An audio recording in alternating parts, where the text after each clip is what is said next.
شب برات کے خاص 6 نفل پڑھنے کا طریقہ توجہ کے ساتھ سمجھ لیں۔ شب برات آنے سے پہلے خود بھی اس کو سیکھ لیں اور دوسروں کے ساتھ شیئر بھی کر لیں۔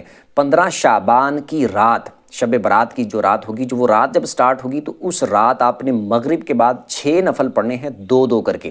پہلے 2 میں آپ نے نیت کرنی ہے کہ اے اللہ ان 2 نفلوں کی برکت سے مجھے درازی عمر بالخیر عطا فرما۔ اللہ اکبر کہہ کے نماز سٹارٹ کرنی ہے، سبحانک اللہ پڑھیں پہلی رکعت میں، پھر الحمدللہ، پھر اس کے بعد قل هو اللہ پڑھ لیں 3 بار، رکوع سجدے کر کے 1 رکعت، اس کے بعد دوسری رکعت میں آپ الحمدللہ پڑھیں، اس کے بعد پھر 3 بار قل هو اللہ پڑھ لیں، رکوع سجدے کر کے اتحیات پہ بیٹھ جائیں، اتحیات پڑھ کے درود پڑھ کے دعا پڑھ کے سلام پھر کے 2 نفل پورے کریں، اور اس کے بعد پھر آپ نے 21 بار قل هو اللہ پڑھنی ہے، یا پھر 1 دفعہ سورہ یاسین پڑھ لیں۔ اس کے بعد پھر آپ نے 2 رکعتوں کے لیے کھڑے ہونا ہے، اس میں آپ نے نیت یہ کرنی ہے کہ اے اللہ ان 2 نفلوں کی برکت سے میری بلاؤں سے حفاظت فرما۔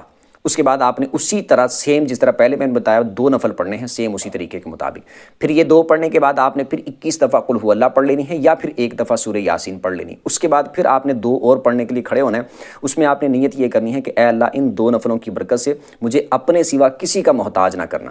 اللہ اکبر کہہ کے 2 نفلوں کو سٹارٹ کرنے، سیم اسی طریقے کے مطابق آپ نے 2 نفل پڑھنے ہیں۔ یہ مکمل کرنے کے بعد پھر آپ نے اتحیات پہ بیٹھ جانا ہے، مطلب کہ یہ مکمل کر لیا تو اسی حالت میں بیٹھے بیٹھے پھر آپ اس کے بعد قل هو اللہ پڑھ لیں، یا پھر 21 دفعہ قل هو اللہ، یا پھر سورہ یاسین پڑھ لیں۔ اس کے بعد اللہ کی بارگاہ میں دعا کریں، انشاءاللہ اللہ کی فضل سے بڑی برکتیں ملیں گی۔